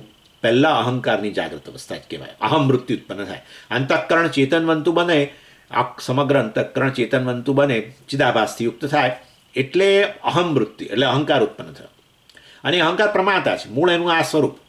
અને પછી અંતઃકરણ જે તે ઇન્દ્રિય દ્વારા બહાર જઈને વિષયનો સંપર્ક કરે અને એના આકારની વૃત્તિ ઉત્પન્ન થાય, અને પછી પ્રમાતા એને પ્રકાશિત કરે, એટલે તમને એ વિષયનું જ્ઞાન થાય. હા, એટલે આ રીતે વાસ્તવમાં જાગ્રત કાળે આ પ્રકારે બાહ્ય વિષયોનું તમને જ્ઞાન થતું હોય છે. પરંતુ જ્યારે સુખનો અનુભવ થાય છે ત્યારે જાણે બુદ્ધિવૃત્તિમાં બીજો કોઈ વિષય નથી. તમને ભલે જ્યારે વિષયનો સંપર્ક થાય, જે ઈચ્છતા હોય વિષયનો સંપર્ક થાય ને, એ સંપર્ક થવાની સાથે હવે બાહ્ય વિષયનો આકાર છૂટી ગયો અને કેવળ આત્મા વિષય રહેતો હોય છે વૃત્તિનો, અથવા તમે પૂર્ણતાનો અનુભવ કરો છો, તમારી જાતનો જ અનુભવ કરો છો. એટલે અથવા તો તમે એમ પણ કહી શકો, અને જુદી રીતે પણ આપણે પૂજ્ય સ્વામીજી સમજાવે છે કે વાસ્તવમાં એક ક્ષણે સુખના અનુભવની અંદર તમે તમારા વિષયની જે કહું અહંકાર છું, મર્યાદિત છું, જીવ છું, ઊણો છું, એ ખ્યાલ છૂટી જાય છે એમ કહો. તો એનો અર્થ એ થયો ને કે અહંકાર જાણે કે આ એનું સ્વરૂપ જે આત્મા છે એમાં નિષ્ઠ થઈ ગયું એક ક્ષણ માટે, અનુભવની દ્રષ્ટિએ. એમ જ્ઞાનીઓ તો આત્મામાં નિષ્ઠ થાય છે, અહંકારને મિથ્યા કહી દે છે, માટે એ રીતે એ લોકો હંમેશા આત્મનિષ્ઠ હોય છે, બ્રહ્મનિષ્ઠ હોય છે એમ કહેવાય. સમજી ગયા? અને માટે જ્ઞાનીઓને આપણે એમ કહીએ કે હંમેશા આનંદમાં હોય છે, અર્થાત આનંદ સ્વરૂપ આત્મામાં પ્રતિષ્ઠિત છે. પરંતુ આપણા જે લોકોને અજ્ઞાન હોય છે એ લોકોને પણ આવો બ્રહ્માનંદનો જ અનુભવ થતો હોય છે. આ કહેવાનો અહીં આશય છે. એનીવે એટલે આ વસ્તુ જેટલી સ્પષ્ટ થશે ને એટલું જીવનની અંદર અંતર્મુક્તા આવશે, એટલા તમે આત્મલક્ષી બનશો, એટલો આ બાહ્ય વિષયોની પરતંત્રતા છૂટી જશે. બાહ્ય વિષયોની પરતંત્રતા નથી છૂટતી કારણ કે ત્યાં હજુય દેખાય છે આપણને આનંદ દેખાય છે. એ જાણે આપણને પ્રોમિસ આપતો એવું દેખાય છે, અને પછી હેરાન થઈએ જ છે, પછડાઈએ છીએ, જાણીએ છીએ, પછી એ વિષયને છોડી દઈને બીજાને પકડીએ છીએ અને એને છોડી દઈને ત્રીજાને પકડીએ છીએ. આ તો આનું નામ જ સંસાર છે. આનું નામ સંસાર છે. આપણને રસ ખાલી આનંદમાં છે અને આનંદ માટે આપણે વલખા મારીએ છીએ. એ આનંદ એટલે વાસ્તવમાં આત્મા જ છે, પરંતુ પોતાના સ્વરૂપની જાણે અભિવ્યક્તિ થઈ જે ક્ષણે બીજું બાહ્ય વિષયો મનમાંથી છૂટી ગયા અને અંતર્મુખ બન્યું, એમાં આ જાણે હું જ પ્રગટ થયો વાસ્તવમાં. એને શાંત વૃત્તિ પણ કહેતા હોય છે, કારણ કે બાહ્ય વિષયોમાંથી અત્યારે વૃત્તિ છૂટી ગઈ છે. એનીવે એટલે ઇન શોર્ટ કહેવાનો આશય એવો છે કે આ બધા પ્રૌઢ આચાર્યો જે થઈ ગયા એ લોકોએ આ બધા ઉદાહરણોથી સ્પષ્ટ કર્યું કે આત્માના આનંદનો અનુભવ થતો હોવાતા અજ્ઞાન વૃત્તિ થકી આનંદનો અનુભવ ભલે થતો હોય, પરંતુ ત્યાં સ્પષ્ટતા સુષુપ્તિમાં હોતી નથી. અને પછી આ આચાર્યનું તો આ વચન ખરું જ, આપણે પ્રકાશાત્મ મુનિ વગેરે, પણ શાસ્ત્રની અંદર પણ આ વસ્તુ બતાવી છે. અને હવે હું તમને ચર્ચા કરીને બતાવું છું કે શાસ્ત્રમાં માંડુક્ય વગેરેની અંદર આ વસ્તુ સ્પષ્ટ કરી દેવામાં આવી. એટલે 67મો શ્લોક. માંડુક્યતાપનીયાદિ શ્રુતિશ્વેતદતિસ્ફુટમ આનંદમય ભોક્તૃત્વમ બ્રહ્માનંદે ચ ભોગ્યતા. એટલે અથર્વવેદનું માંડુક્ય ઉપનિષદ, નૃસિંહતાપનીય ઉપનિષદ વગેરેની અંદર આ વસ્તુ વિસ્તારથી સમજાવવામાં આવી છે. બૃહદારણ્યકની અંદર પણ આ વસ્તુ કહેવામાં આવી કે આનંદમયમાં જ આ ભોગતાપણું છે. બ્રહ્માનંદ જે છે એનો એ ઉપભોગ કરે છે આ ભોગતા સુષુપ્તિ કાળે. અને આનંદમય એટલે કયો? કારણ કે વાસ્તવમાં જે વિજ્ઞાનમય હતો એ જ આ વિલીન અવસ્થામાં આવેલો છે. અર્થાત એ ચૈતન્ય જે અંતઃકરણ ઉપહિત કહેવાય અથવા અંતઃકરણ ઉપાધિવાળો છે, એ જેને વિજ્ઞાનમય કહીએ છીએ, પ્રમાતા કહીએ છીએ જાગ્રત કાળે, એ જ જાણે વાસ્તવમાં અત્યારે આ વિલીન અવસ્થામાં છે. એટલે હજુ ઉપાધિવાળો છે, માટે અમે એને આનંદમય કહીએ છીએ. ને આનંદમય જે છે એ ભોગતા છે, કારણ કે એ કેવળ પોતાના સ્વરૂપનો બ્રહ્માનંદનો જ ઉપભોગ કરી રહ્યો છે. અને એ ઉપભોગ થઈ રહ્યો હોય, આનંદનો અનુભવ થઈ રહ્યો હોય તો વૃત્તિ જોઈએ તો કે હા, એ અજ્ઞાનમાં લીન પામેલો છે, માટે અજ્ઞાન વૃત્તિઓ છે બધી, કારણ શરીર અંતર્ગત વૃત્તિઓ છે. જાગ્રત કાળે સૂક્ષ્મ શરીર અંતઃકરણ વૃત્તિઓ હોય છે. અત્યારે અંતઃકરણ વિલીન અવસ્થામાં આવ્યું છે, કારણ અવસ્થામાં, તો કારણ શરીર વૃત્તિઓ છે, અજ્ઞાન વૃત્તિ છે. એટલે એમાં સુખાકાર વૃત્તિ છે, સાક્ષી વૃત્તિ છે વગેરે છે, એ પ્રકારની વૃત્તિ છે. એનીવે એટલે એ બ્રહ્મ સ્વરૂપ આનંદ જે છે એને જ વાસ્તવમાં એનો એ આનંદનો અનુભવ કરે છે. એટલે સુષુપ્તિમાં જે જ્ઞાન હોય છે એમાં પરિચ્છિન્નતાનો બોધ નથી. જે અનુભવ કરું છું હું, એટલે સુષુપ્તિમાં તમે જો જાગીને જ્યારે જુઓ તો તમને થાય કે હા, સુષુપ્તિમાં હું હતો પણ કોઈ મારામાં પરિચ્છિન્નતા જણાતી નથી. એટલે પરિચ્છિન્નતા નથી હોતી એવું નથી, પણ વાસ્તવની અંદર પરિચ્છિન્નતાનો ત્યાં સભાનતા નથી હોતી. તો પરિચ્છિન્ન એટલે હું પરિચ્છિન્ન છું, મર્યાદિત છું. ઉપાધિવાળો એટલે પરિચ્છિન્ન જ ને, એટલે ઉપાધિ સહિતનો છે ને હજુ તો. એટલે વાસ્તવમાં ભોગતા જે છે, આનંદમય જે છે, હજુ ઉપાધિવાળો છે અને માટે એ પરિચ્છિન્ન છે, પરંતુ પરિચ્છિન્નતાની સભાનતા નથી હોતી. પરિચ્છિન્નતા છૂટી જાય ને અપરિચ્છિન્ન બની જાય તો સારું. જ્ઞાન પ્રાપ્ત કરવાની ક્યાં જરૂર છે? હા, ઊંઘી જવાની જરૂર છે, બસ. હા, ઊંઘી જઈએ, બહુ સાંભળીએ કે આ બધું, અને ઊંઘી તો પહેલે જ દિવસથી જઈએ છીએ ને. ઇનફેક્ટ આપણી પ્રારંભિક અવસ્થા તો ઊંઘની જ છે. ખાવું, ઊંઘવું, એના સિવાય બીજું શું હોય છે? કશું હોતું જ નથી. બાળકને શું હોય છે? ખાવું અને ઊંઘવું. તો પછી બાળક અવસ્થામાં જ આપણે તો હું બ્રહ્મ છું એવું કહેતા થઈ ગયા હોત. હું અપરિચ્છિન્ન છું, અમર્યાદિત છું, લિમિટલેસ છું. અર્થાત પરિચ્છિન્નતાનો અનુભવ નથી સુષુપ્તિની અંદર. પરિચ્છિન્નતા છે, હજુ ઉપાધિ સાથેનું તાદાત્મ્ય છે, નહીં તો જીવ જ ક્યારે માટે કહીએ, ના જ કહીએ ને. એટલે પરંતુ પરિચ્છિન્નતાનો અનુભવ નથી. અપરિચ્છિન્ન બની જાય છે એવું ન કહી શકાય. સમજી ગયા? એટલે એ રીતે હજુ એટલે જ આનંદમય કહીએ છીએ, નહીં તો આનંદ જ ના કહી દઈએ, આનંદ સ્વરૂપ પૂર્ણ એવું જ કહી દઈએ ને. એટલે તો પછી પરિચ્છિન્નતાનો અનુભવ પણ કેમ નથી રહેતો? જાગ્રત કાળે હું મર્યાદિત છું એવો અનુભવ રહે છે, અને સુષુપ્તિમાં પરિચ્છિન્નતાનો અનુભવ કેમ નથી રહેતો? તો કહ્યું કે ભાઈ આ વાસ્તવમાં આનંદમય કે ભોગતા જે છે એમને પરિચ્છિન્નતાનો બોધ થવા માટે એને બુદ્ધિવૃત્તિ તો ઉત્પન્ન થવી જોઈએ ને. અહંકાર વૃત્તિ તો અહંકારાત્મિકા બુદ્ધિવૃત્તિ તો અપેક્ષિત છે, પરંતુ અંતઃકરણ જ વિલીન પામી ગયું એટલે અહમવૃત્તિ જ લય પામી ગઈ છે. તો પછી અહમવૃત્તિ લય પામી ગઈ હોય તો પછી પરિચ્છિન્નતાનો બોધ ન થાય. એટલે પરિચ્છિન્નતાનો બોધ થવા માટે અંતઃકરણ જાગ્રત જોઈએ, અને જે અંતઃકરણ જાગ્રત થવું એ જ અહમવૃત્તિ ઉત્પન્ન થવી, અને અજ્ઞાન હોય એટલે અહમવૃત્તિ જે છે અંતઃકરણમાં ઉત્પન્ન થાય, એટલે અંતઃકરણ સાથે તાદાત્મ્ય, અને પછી શરીર ને ઇન્દ્રિયો સાથે તાદાત્મ્ય. એ રીતે એક વ્યષ્ટિ, હું મર્યાદિત છું એવો ખ્યાલ રહે જાગ્રત કાળે. એ અંતઃકરણ જ વાસ્તવમાં વિલીન પામી ગયો, એટલે કે આ અહંકારાત્મિક વૃત્તિ જે છે એ જ લય પામી ગઈ. માટે ત્યાં પરિચ્છિન્નતાનો અનુભવ નથી થતો. પણ પરિચ્છિન્નતા તો છે કારણ કે ઉપાધિ સાથે તાદાત્મ્ય છે. માટે ઉપાધિ સાથેનું તાદાત્મ્ય છૂટી જવા માટે વાસ્તવમાં અજ્ઞાનમાંથી મુક્ત થવાની જરૂર છે. ઉપાધિ સાથે તાદાત્મ્ય એટલે અંતઃકરણ વગેરે સાથે તાદાત્મ્ય એટલા માટે કરેલું છે કે મને મારા વિશેનું અજ્ઞાન છે. માટે અહંકારને જ હું આત્મા કહું છું, મારું સ્વરૂપ કહું છું. એટલે હું વાસ્તવમાં અહમવૃત્તિ રહેલી છે, પરંતુ વિલીન અવસ્થા છે ને સુષુપ્તિમાં, અહંકાર વિલીન અવસ્થામાં છે. અને માટે ત્યાં જે છે પરિચ્છિન્નતાનો અનુભવ નથી થતો. જાગ્રત કાળે બુદ્ધિવૃત્તિ જાગ્રત થઈ જાય છે, અંતઃકરણ જાગ્રત થાય છે, માટે અહમવૃત્તિ પણ સ્પષ્ટ હોય છે, ને એને કારણે વાસ્તવમાં જે છે પરિચ્છિન્નતાનો અનુભવ થાય છે સતત. એનીવે, એટલે આવી બધી આ પ્રકારની બુદ્ધિવૃત્તિ, અહંકારાત્મિક બુદ્ધિવૃત્તિ જે છે સુષુપ્તિમાં નથી.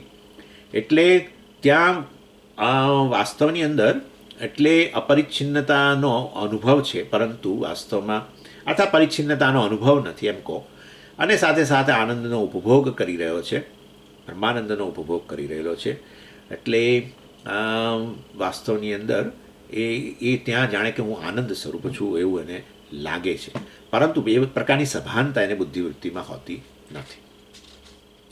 એટલે વાસ્તવમાં સુષુપ્તિ કોઈ દિવસ આપણા માટે પરમ પુરુષાર્થ નથી, કારણ કે હજુ પેલું અજ્ઞાન તો રહેલું જ છે, ને જાગ્રત કાળે અજ્ઞાન દૂર કરીએ તો આ વસ્તુ સમજાય સ્પષ્ટપણે કે હું આનંદ સ્વરૂપ છું, પૂર્ણ છું. એટલે સુષુપ્તિની અંદર પરિચ્છિન્નતાનો અનુભવ નથી, સુખનો જ અનુભવ છે, પરંતુ જ્ઞાન તો હોતું જ નથી. અને માટે હજુ ઉપાધિ સહિત જ લય પામેલો છું, વિજ્ઞાનમય જ અત્યારે હું લય પામેલો છું, અંતઃકરણના તાદાત્મ્ય સાથે લય પામેલો છું, પણ અંતઃકરણ વિલીન અવસ્થામાં છે. અને માટે પરિચ્છિન્નતાનો અનુભવ નથી, મર્યાદાનો અનુભવ નથી, એટલું જરૂર કહી શકાય. અને બ્રહ્માનંદનો અર્થાત અનુભવ, અહંકાર લય પામે છે એના સ્વરૂપની અંદર જ જાણે, પણ અજ્ઞાન સહિત. અને માટે બ્રહ્માનંદનો અનુભવ કરે છે, છતાં પણ સુષુપ્તિ પુરુષાર્થ ન કહી શકાય, કારણ કે હજુ અજ્ઞાન દૂર થયું નથી. અજ્ઞાન દૂર કરવું પુરુષાર્થ છે. જ્ઞાન પ્રાપ્ત કરીને જાણવું કે હું બ્રહ્મ છું, પૂર્ણ છું, આનંદ સ્વરૂપ છું વગેરે, એ પુરુષાર્થ માટે જાગૃત અવસ્થા અપેક્ષિત છે. ચાલો, એની એટલે આનંદમય ભોક્તૃત્વ બ્રહ્માનંદે છે ભોગ્યતા. બ્રહ્માનંદ ભોગ્ય છે, ભોગનો વિષય બ્રહ્માનંદ છે જરૂર, અને હું હજુ ભોગતા છું, આનંદમય છું.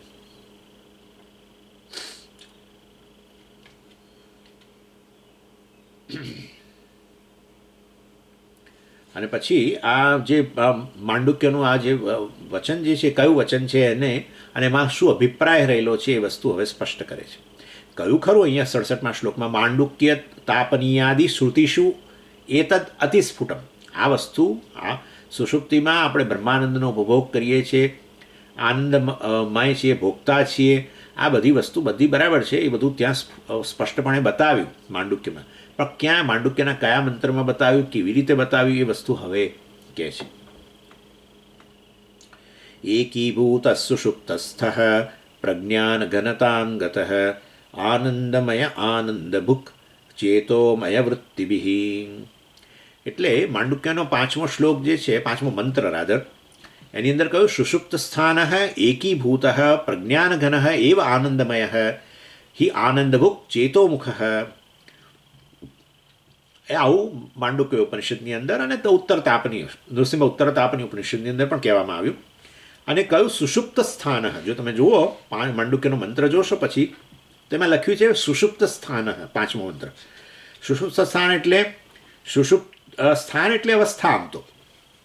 આમ તો શું થાય છે, સુષુપ્ત સ્થાન એટલે સુષુપ્તિ કાળે આવું બોલી દઈએ આપણે, પરંતુ આવું ન બોલાય, કારણ કે જાગ્રતની અંદર તમે કહી શકો કાળ, કારણ કે ત્યાં કાળનો પરિચ્છેદ જે છે, કાળની સભાનતા છે. ચાલો, જાગ્રત કાળ અને સ્વપ્ન કાળમાં પણ આવી સભાનતા છે. સ્વપ્નનો સમય જે હોય તે, કે હું અત્યારે 12 વાગ્યા છે, હું અથવા ખાલી દિવસની સમાનતા હોય, તમે જે કંઈ જોતા હો દિવસમાં જોતા હો, અથવા કોઈ વસ્તુ જોતા હો સ્વપ્નની અંદર એ રાતના સમયમાં જોતા હો, જે પણ તમને મતલબ સ્વપ્નમાં એક સ્વપ્નકાળની સભાનતા કહેવાય.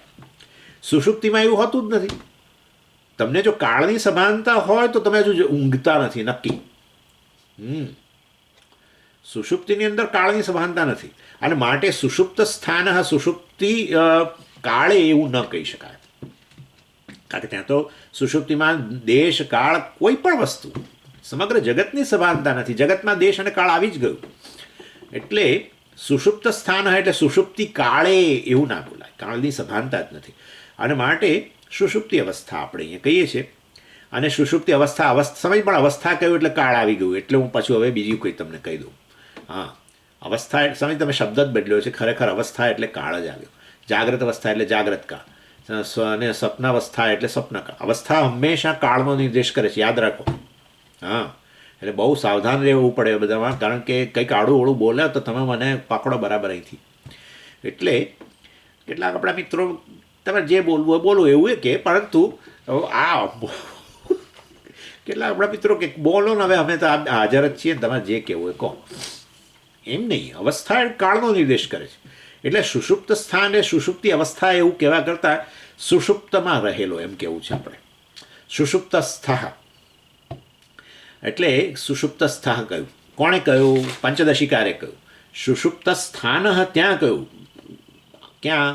આ માંડુક્યની અંદર ને ઉત્તરતાપની ઉત્તરતાપની અંદર સુષુપ્ત સ્થાન. તો પરંતુ અહીંયા એ સુષુપ્ત સ્થાન અને પંચદશિકારે ટ્રાન્સલેટ કર્યું સુષુપ્ત સ્થઃ. કારણ કે સુષુપ્તિ અવસ્થા એટલે સુષુપ્તિ કાળ કહી દઈએ એ યોગ્ય નથી. અને માટે અહીંયા કહ્યું સુષુપ્ત સ્થાન એટલે સુષુપ્ત સ્થઃ, સુષુપ્તિની અંદર રહેલો સુષુપ્ત સ્થાન. કોણ સુષુપ્તિમાં રહેલો? એ જ પેલો ઉપાધિવાળો, જે જાગ્રત કાળે જે અંતઃકરણ ઉપાધિવાળો હતો, જેને વિજ્ઞાનમય કહ્યો હતો, જેને અહંકાર કહ્યો હતો, જે પ્રમાતા હતો. સમજ, તમે શબ્દો બહુ બદલ્યા કરો છો. એટલા માટે જ જાણી જોઈને બદલું છું કે તમે એવું ના માનો કે પ્રમાતા કોઈ જુદી વસ્તુ છે, અહંકાર પાછી કોઈક જુદી વસ્તુ છે, અને આ વિજ્ઞાનમાં કોઈક જુદી વસ્તુ છે. આવું કશું છે નહીં. કોઈક સંદર્ભને આધારે એને વિજ્ઞાનમય કહીએ, કોઈક સંદર્ભને આધારે એને અહંકાર કહીએ, કે એને પ્રમાતા કહીએ. પ્રમાણ પ્રમેય વગેરેની સરખામણીમાં આપણે એને પ્રમાતા કહીએ અહંકારને. બધું છેવટે આ વસ્તુ કહેવાનો આશય એક દ્રષ્ટિબિંદુ વાપરો, એટલે તમારે એને શબ્દ જુદો વાપરવો પડે. જેમ એક જ વ્યક્તિ હોય, પરંતુ એક દ્રષ્ટિબિંદુથી, જેમ એને તમે મેનેજર કહો, બીજા દ્રષ્ટિબિંદુથી એને તમે પિતા કહો, અને ત્રીજા દ્રષ્ટિબિંદુથી એને પતિ કહો, ને એ પ્રકારની વસ્તુ છે આ તો. એટલે વાસ્તવની અંદર છે અંતઃકરણ જ. અંતઃકરણ ઉપાધિવાળું ચૈતન્ય જે છે, બસ એ જ, બીજું કશું જ નથી. આટલું યાદ રાખો. એ જ વાસ્તવમાં હવે અંતઃકરણ વિલીન અવસ્થામાં આવ્યો, તો અંતઃકરણ વિલીન અંતઃકરણ ઉપાધિવાળો, એને જ પ્રાજ્ઞ કહીએ છીએ. એને જ આપણે પણ સમજીએ વિલીન અવસ્થા કહી શકાય કે નહીં? કોને? અંતઃકરણ વિલીન થવું એટલે હંમેશા અંતઃકરણ જે છે એ કાર્ય છે. એનું એ કોઈ પણ વસ્તુ કાર્ય શેમાં વિલીન પામે? કારણમાં. એટલે ટેમ્પરરી અત્યારે લય પામ્યું છે શેમાં? કારણમાં. એટલે તમે કહો કારણ શરીર અભિમાની ચૈતન્ય, પ્રાજ્ઞ કહો, એક જ વસ્તુ થઈ ને, બીજું શું થયું તારે? પરંતુ એ સુષુપ્તિ અવસ્થાની અંદર એ કારણ શરીર વાળો જે છે એ જ વાસ્તવમાં પેલું ઊંઘની પૂર્વક્ષણની અંદર એમાં આત્માનું પ્રતિબિંબ સુખાકાર વૃત્તિ સાથે લય પામેલો, એટલે માટે એને આનંદમય કહી દીધો. તો હવે આનંદમય કહું તો પછી જાગ્રત કાળે એને શું કહેવું? હવે મેં શબ્દ બદલી કાઢીશ, વિજ્ઞાનમય કહીશ. હવે એને વિજ્ઞાનમય કહીશ તો એને પેલા આનંદમય, પેલા વિશ્વને થઈ જશે તો આને હું પ્રાજ્ઞ કહીશ. આની આ જ વસ્તુ છે, બધું એક જ વસ્તુ છે. એટલે સમજો, આ કોઈ ગૂંચવાડો ઉત્પન્ન ન કરતા. છેવટે અંતઃકરણ ઉપાધિવાળો, મૂળ કારણ શરીર ઉપાધિવાળો, અલ્ટિમેટલી. હા, જીવ એટલે શું? ઉપાધિવાળો. કઈ ઉપાધિવાળો? તમે તો અંતઃકરણ બોલો છો, પણ અંતઃકરણ તો પાછું કાર્ય છે. સૂક્ષ્મ શરીર તો કાર્ય છે. તે એના પહેલાં કારણ શરીર, તો કારણ શરીર સાથે ધરાવતો નહોતો જીવ. કારણ શરીર અભિમાની જ કહેવાય, પરંતુ કારણ શરીર અવ્યક્ત અવસ્થામાં હોય છે ને. એટલે આપણે ચર્ચા જ્યારે કરવી હોય ત્યારે આપણે આ અંતઃકરણના સંદર્ભમાં ચર્ચા કરતા હોઈએ છીએ, ને તો આપણે આપણા બધા અનુભવો સમજાવી શકીએ. સુષુપ્તિનો અનુભવ ને જાગ્રત અનુભવ ને બધું સમજાવવા માટે અંતઃકરણ જ લાવવું પડે. કારણ અવસ્થામાં તો વળી એવો બધો અનુભવ થવાનો નથી, અને થાય તો એની ચર્ચા આપણને બહુ ખબર નથી પડતી. આટલા માટે હંમેશા અંતઃકરણને ધ્યાનમાં રાખીને કરતા હોય છે. અંતઃકરણ અભિમાની કહો, કે સૂક્ષ્મ શરીર અભિમાની ચૈતન્યને જીવ કહીએ, પરંતુ તમારે એવું નહીં માનવાનું. સૂક્ષ્મ શરીર અભિમાની ચૈતન્ય એ કારણ શરીર અભિમાની હોય જ, અને એ વાસ્તવમાં કારણ શરીર અવ્યક્ત અવસ્થા છે, અત્યારે વ્યક્ત અવસ્થામાં છે, એટલું જ ફેર છે. અને આપણે વિલીન અવસ્થા કહ્યું.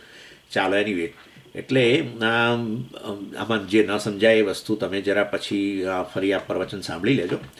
ઇન શોર્ટ, સુષુપ્તિની અંદર રહેલો સુષુપ્તસ્થ એ આનંદમય છે, આનંદ પ્રચુર છે, આનંદથી ભરેલો છે, કારણ કે પોતાનો જ અનુભવ કરી રહ્યો છે. કોઈ વિષય હોય તો પછી મર્યાદિત આનંદ હોય. આ તો અમર્યાદિત આનંદ, અર્થાત આત્મા જે આનંદ સ્વરૂપ છે અમર્યાદિત છે, એનો જ અનુભવ કરી રહેલો છે. પરિચ્છિન્નતાનો પોતાના વિષયની એક લેશ માત્ર પરિચ્છિન્નતા નથી, એને કોઈ દુઃખનો અનુભવ નથી. એટલા માટે આ સુષુપ્તસ્થ, સુષુપ્તિમાં રહેલો આ ભોગતા આનંદમય, એને આ આનંદ ભૂખ કહેવામાં આવ્યો. ત્યાં ક્યાં? માંડુક્યની અંદર. અર્થાત આનંદ ભૂખ તો પછી આનંદનો ભોગ કરી રહ્યો છે, તો પણ વિષય તો કોઈ હાજર નથી. એટલે તો કહીએ છે આત્મા જે આનંદ સ્વરૂપ છે, પોતાનું સ્વરૂપ છે, એનો જ બ્રહ્માનંદનો જ ઉપભોગ કરી રહ્યો છે, સ્વરૂપભૂત આનંદનો જ ઉપભોગ કરી રહ્યો છે. માટે આનંદ ભૂખ કયો, આનંદને ભોગવનારો, આનંદની જ સભાનતા છે.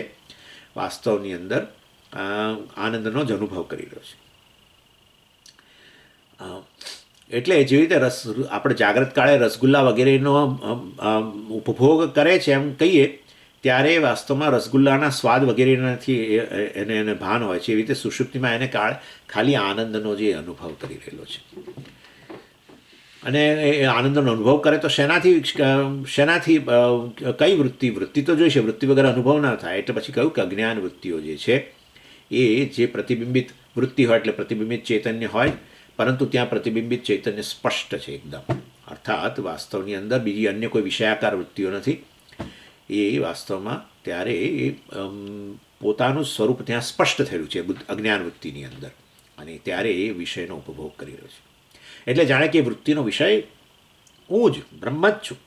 એટલે પરંતુ અનુભવની દ્રષ્ટિએ હા, ખરેખર આ વૃત્તિનો વિષય બ્રહ્મ હોય તો પછી હું બ્રહ્મ છું એ પ્રકારની વૃત્તિ હોય, બ્રહ્માકાર વૃત્તિ હોય. એ તો એ જાગ્રત કાળે ઉત્પન્ન થાય. એના માટે અંતઃકરણ જોઈએ, અંતઃકરણ વગર આવી વૃત્તિ ઉત્પન્ન ન થાય. એટલે જાગ્રત કાળે આ પ્રકારનું જ્ઞાન ઉત્પન્ન થાય, પરંતુ અત્યારે તો અનુભવ છે, કારણ કે અંતઃકરણ વિલીન પામ્યું છે અને અજ્ઞાન વૃત્તિ છે, અને અજ્ઞાન વૃત્તિ દ્વારા વાસ્તવની અંદર એમાં આત્મા જ પ્રતિબિંબિત થઈ રહ્યો છે. માટે વૃત્તિનો વિષય કેવળ અહમ જ છે, બ્રહ્મ જ છે, અને એ રીતે એ પોતાના સ્વરૂપને જ આનંદ અહીંયા ભોગવી રહ્યો છે. અને આ જે સુષુપ્ત છે, મતલબ સુષુપ્તિમાં જે રહેલો છે, સુષુપ્તિમાં જે સ્થિત છે, એ કેવો છે? એટલે કે છે આ અજ્ઞાનથી વૃત્તિઓ ઉત્પન્ન થયેલી છે, પરંતુ એકીભૂત કહ્યું. એટલે એકીભૂત અર્થાત એ પોતાની જાત સાથે જ એક બની ગયો છે ને. આનંદ સ્વરૂપ જે આત્મા જે છે એની સાથે જાણે એક થઈ ગયેલો છે. એટલે એકીભૂત શબ્દ જે એનું વધારે સમજાવવાના છે આગળના શ્લોકમાં. એટલે જે સ્થૂળ રૂપતા હોય છે, બુદ્ધિવૃત્તિ, મનોવૃત્તિ, આ બધી જે છે જે જાગ્રત કાળે, એ બધી સુષુપ્તિમાં નથી. એટલે એકમાત્ર આ ત્યાં આનંદમય જ રહી ગયો છે. કારણ કે જાગ્રત કાળે તો વાસ્તવની અંદર બુદ્ધિવૃત્તિઓ હાજર હોય, અંતઃકરણ વૃત્તિ હાજર હોય વિજ્ઞાનમયના રૂપમાં, અને મનોવૃત્તિ કહો, બુદ્ધિવૃત્તિ એટલે પ્રમાતા કહો, મનોવૃત્તિ એટલે પ્રમાણ કહો, બધી એટલે બધી વૃત્તિઓ બધી હાજર હોય જાગ્રત વગેરે અવસ્થામાં. એ બધી વૃત્તિઓ જાણે એક બની ગઈ છે, વિલીન થઈ ગયેલી છે સુષુપ્તિમાં. એટલે એકીભૂત કહ્યું. એમાં એકમાત્ર આનંદમય જ છે. આનંદમય જે છે એની અંદર એને હું પ્રમાતા અને પ્રમાણની અંદર અનેક બીજી બધી વૃત્તિઓ હોય, એવી વૃત્તિઓ જે જાગ્રતમાં હોય છે એવી બધી વૃત્તિઓ હોતી નથી. એકીભૂત કેવળ અજ્ઞાન થકી વૃત્તિઓ છે, પણ એ અજ્ઞાનમાં પ્રતિબિંબિત આત્મા જ છે, અને માટે કેવળ એક આનંદનો જ અનુભવ કરી રહ્યો છે. માટે એકીભૂત, પોતાના સ્વરૂપ સાથે એક થઈ ગયેલો જાણે કે. એટલે એને જ પછી પ્રજ્ઞાન ઘનતા કહે છે.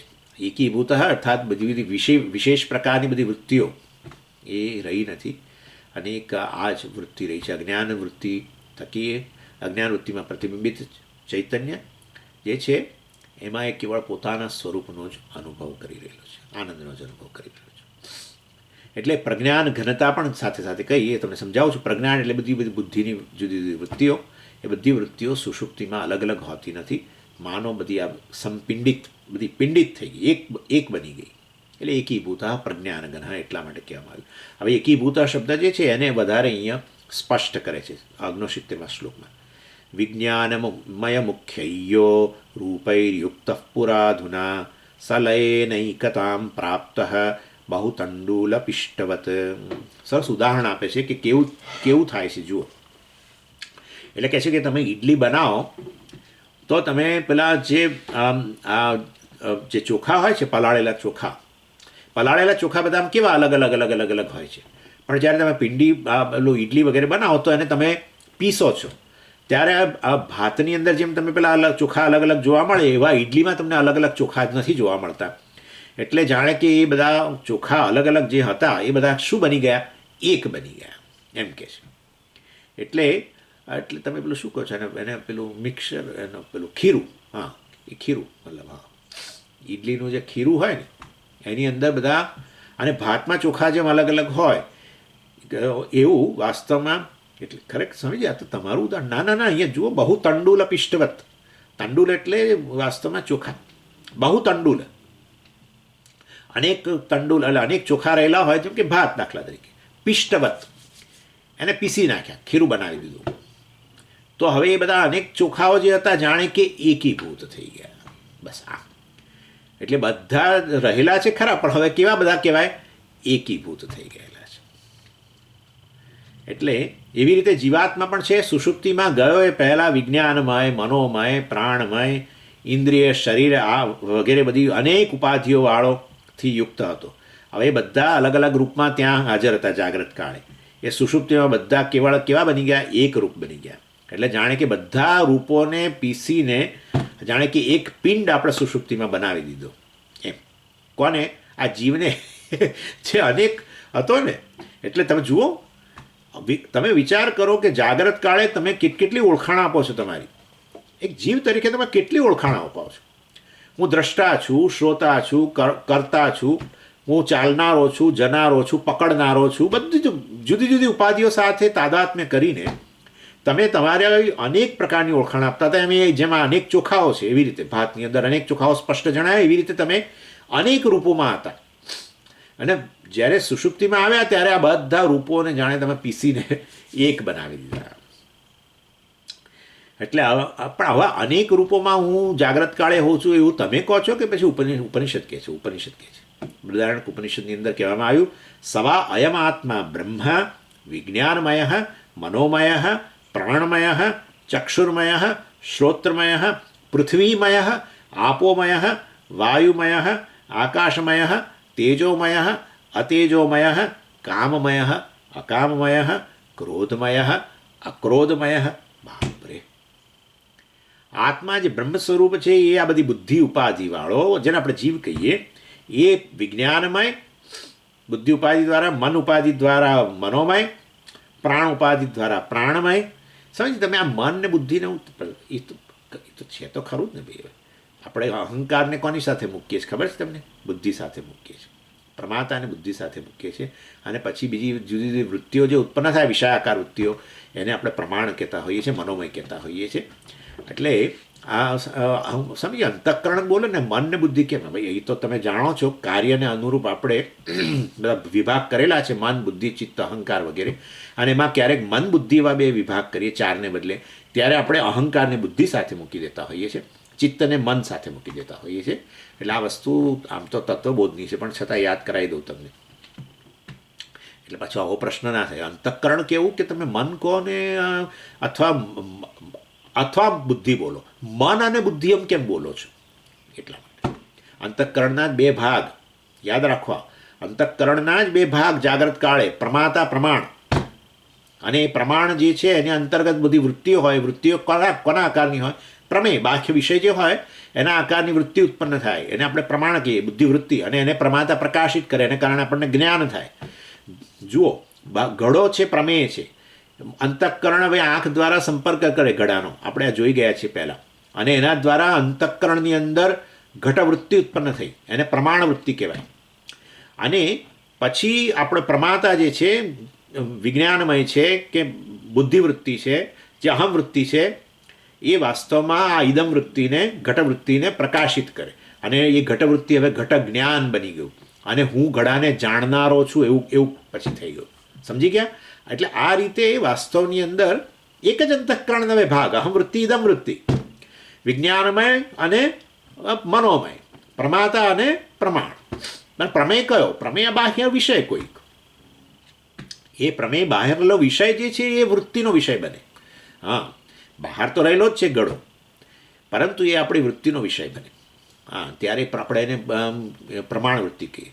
કારણ કે ઘડાનું જ્ઞાન શેનાથી થાય? સ્વામીજી વૃત્તિ તો જોઈએ, બસ. તો પછી એ ઘડાના આકાર, ઘડો રહેલો છે બારે પ્રમેય, ઘટવૃત્તિ છે પ્રમાણ, અને ઘટવૃત્તિને પ્રકાશિત કરનાર, એનો જાણનારો હું પ્રમાતા. એ અંતઃકરણ જ છે, અહંકાર પ્રમાતા. હમણાં તમને સમજાવું છું, આ વિજ્ઞાનમાં જ મુખ્ય વસ્તુ છે, બાકી બધું તો પછી એના પછી આવે. પહેલી વસ્તુ આ પ્રમાતા.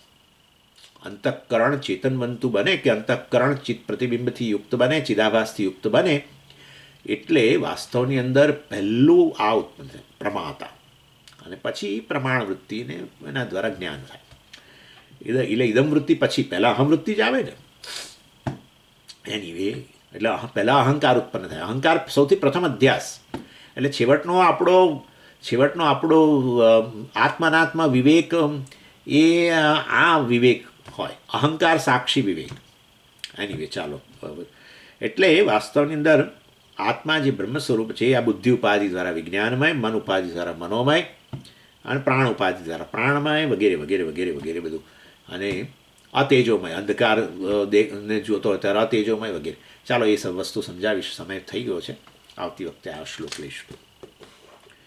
ઓમ પૂર્ણમદ પૂર્ણમિદમ પૂર્ણાત પૂર્ણમુદચ્યતે પૂર્ણસ્ય પૂર્ણમાદાય પૂર્ણમેવાવશિષ્યતે. ઓમ શાંતિ શાંતિ શાંતિ. હરિ ઓમ શ્રી ગુરુભ્યો નમઃ. હરિ ઓમ.